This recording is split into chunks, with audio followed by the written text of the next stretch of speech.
Usted dijo que hombre y humano no es lo mismo. ¿Los humanos quiénes son? Son la mayoría, ¿no?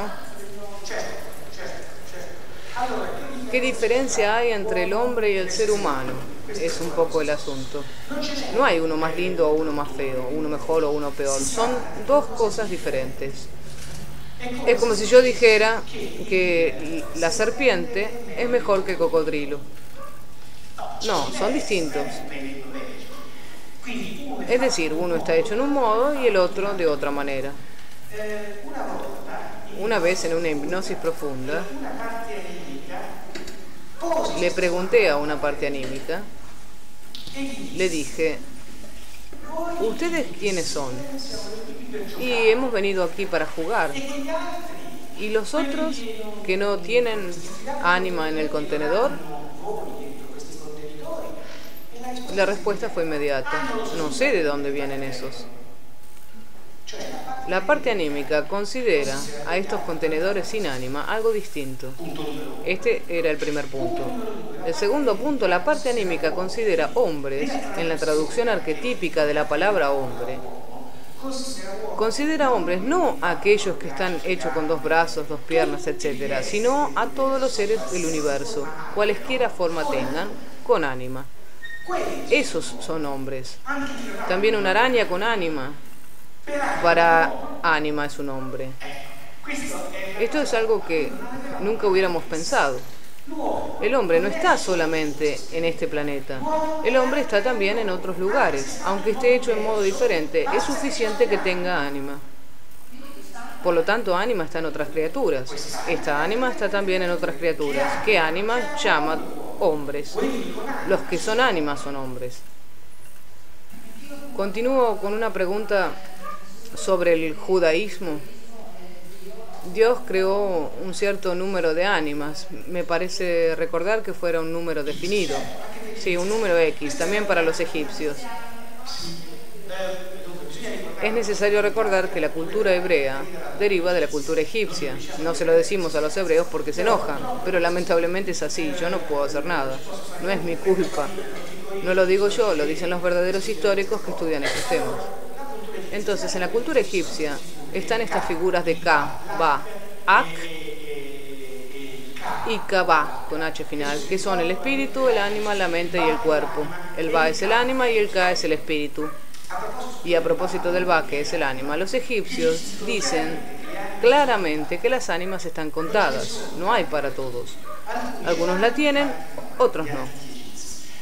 Pero les tengo que decir que la cultura egipcia deriva de la cultura babilónica, donde el Merkaba y la Cábala son textos fundamentales que hablan de esto.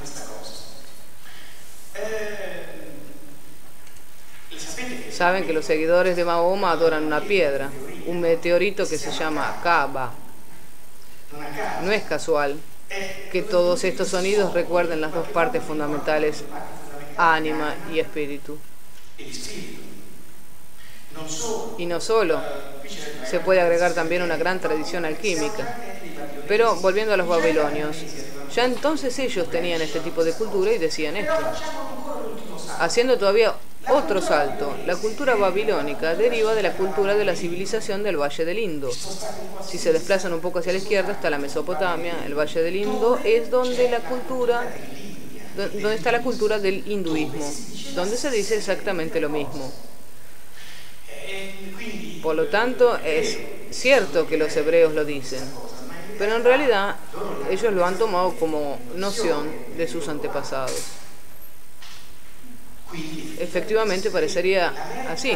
En el Merkaba está la idealización del hombre, que es visto como tres tetraedros, uno quieto, la mente, uno el ánima y uno el espíritu, que rotan en sentido horario uno y en sentido antihorario el otro, con la misma velocidad uno dentro del otro. El tetraedro es la misma figura que nosotros hemos hecho antes cuando hemos relacionado energía, espacio, tiempo y conciencia.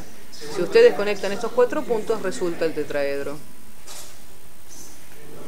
Volviendo a los alienígenas,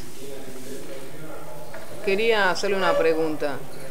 ¿Cuál es la prueba más concreta que tiene para afirmar, o mejor dicho, cómo hace para distinguir que no estamos influenciados por las imágenes, como el cilindro que lo tenemos en el imaginario desde la noche de los tiempos? El hecho de que todos digan lo mismo no es una prueba concreta. Hay varias cosas sobre las que vale la pena poner atención. Una simple, se las digo enseguida. Admitamos que todo es un montaje. Si es todo un montaje, el problema es que alguien se está imaginando monstruos. Si yo me imagino monstruos, mi cultura personal me tiene que construir en el interior de mi mente el monstruo sobre la base de mi cultura. Por lo tanto, el monstruo guatemalteco no es igual al monstruo japonés. En cambio, acá los monstruos son todos de 1,20 m de altura, con 3 dedos, despiden un hedor y tienen una gran cabeza. Este es un primer aspecto de la cuestión a tener presente. Segundo, cuando se hacen los análisis a los microchips, o lo que sea, que están incrustados en el interior del cuerpo humano, 5 institutos norteamericanos y 2 privados, con la espectrometría de masa con estructuras finas, han encontrado dentro de estas estructuras, en los átomos de estas estructuras, porcentajes isotópicos diferentes a los terrestres.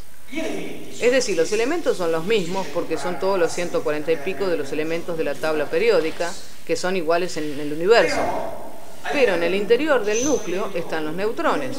Los neutrones que hay en este planeta, por ejemplo, en el magnesio, no son iguales al número de neutrones que hay en Marte. Si miran la tabla periódica de los elementos, para el magnesio hay 24,312. ¿Pero qué quiere decir 312? Quiere decir que han hecho un promedio. Es decir, un poco de magnesio 24, un poco de magnesio 25, 26 y algún neutrón de más han hecho un promedio y resulta ese número. El porcentaje isotópico es random en el universo y cuando analizo un meteorito, por ejemplo, uso este sistema. Calculo porcentaje isotópico que no está en el níquel que ha sido encontrado en estos implantes, no es igual al terrestre. Esto quiere decir que el níquel con el que se ha construido es un níquel que viene de otro lado. Esta es una, según mi parecer, de las pruebas más interesantes. Pero atención, porque hay que ver cómo toma la ciencia oficial este dato. Enseguida les cuento. Una publicación del CISCOP, que es como el CICAP norteamericano, es decir, un grupo de personas que tiende a denigrar la existencia de estos fenómenos. El CISCOP ha analizado el caso de una señora que había sido ya analizada por Darrell Sims, el cual extrajo junto al Dr. Ley uno de estos implantes del dedo del pie izquierdo a una mujer que había tenido abducciones. Darrell Sims había estudiado este fenómeno con hipnosis regresiva y había emergido este recuerdo. Habían hecho analizar las radiografías y habían encontrado en el dedo del pie izquierdo este pedacito de algo que era como una minúscula antena cubierta por una membrana queratinosa que seguramente servía para evitar el rechazo del cuerpo. Bueno, le es extraído quirúrgicamente y está también el análisis de la filmación para evitar que haya trucos. Se analizó fotograma por fotograma. Se analiza el implante, se encuentra porcentaje isotópico diferente al terrestre.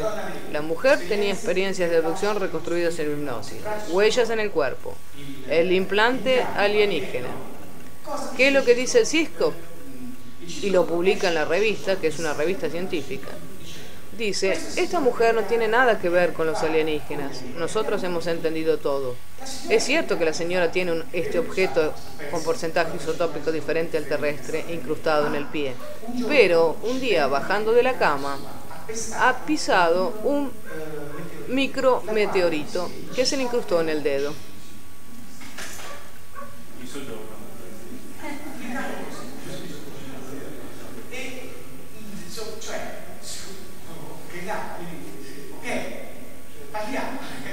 Bueno, ¿qué les puedo decir? Así fue. Además, fue tomado también por el CISU en Italia, Centro Italiano de Estudios Ufológicos de Torino, que yo denomino Centro Italiano de Estudios de Balones Sonda, para dar a entender que la ciencia oficial tiende siempre a denigrar el fenómeno. Y podría ser seguramente de una manera más seria, pero evidentemente no tiene la capacidad. Entonces lo único que hace es disparar estupideces alucinantes. Como este caso, hay otros desparramados por el mundo. Por ejemplo, un evento ufológico de los años 56-57, un sheriff americano había hecho algunas fotografías, Zamora me parece que se llamaba, de un UFO en México que había aterrizado cerca de su camioneta. Y él había visto también un signo